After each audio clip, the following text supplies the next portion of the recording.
በዚህ ሰዓት አንድ መረጃ ተሰምቷል። የኢትዮጵያ ኦርቶዶክስ ተዋሕዶ ቤተክርስቲያን ከ1967 ጀምሮ ተትቶ የቆየውና የተጎዳውን የኢትዮጵያ ገዳም መልሳ ለሕዝብ ክፍት ልታደርገው መሆኑን ተከትሎ በዚህ ሰዓት ላይ በዓለም ዙሪያ ላይ እንደ አዲስ መነጋገሪያ ሆኗል። በዮርዳኖስ ሸለቆ ከኢያሪኮ በስተ ምስራቅ በቀሰር አልያህድ የሚገኘው የስላሴ ገዳም ጥልቅ መንፈሳዊና ታሪካዊ ፋይዳ ያለው ሲሆን በእስራኤል የኢትዮጵያ አምባሳደር ተስፋዬ ይታየው የኢትዮጵያ ኦርቶዶክስ ተዋሕዶ ቤተክርስቲያን ቦታውን ለማደስ አስፈላጊውን ፍቃድ ማግኘቷን አስታውቋል።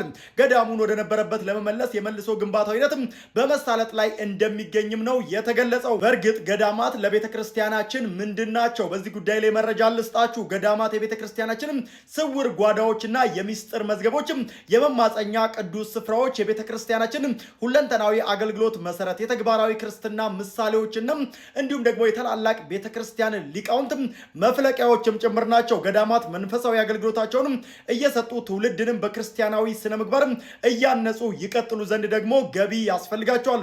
በሙታን ሳይማር ቅዱስ ሚካኤል አንድነት ገዳም የሚገኙ አባቶችም ዛሬም ወቅቱን ጠብቆ በሚፈራረቅ የበጋ ፀሐይ፣ የክረምት ዝናብና ጎርፍ እንዲሁም ውርጭም እየተፈተኑ ይገኛሉ። ታዲያ በአሁኑ ወቅት በዓታቸው እየተሰራ ይገኛል። የቅዱስ ሚካኤልን ህንፃ ቤተክርስቲያንም ለመስራትም ዝግጅቶች እየተደረጉ እንደሚገኙ ተመልክቻለሁ።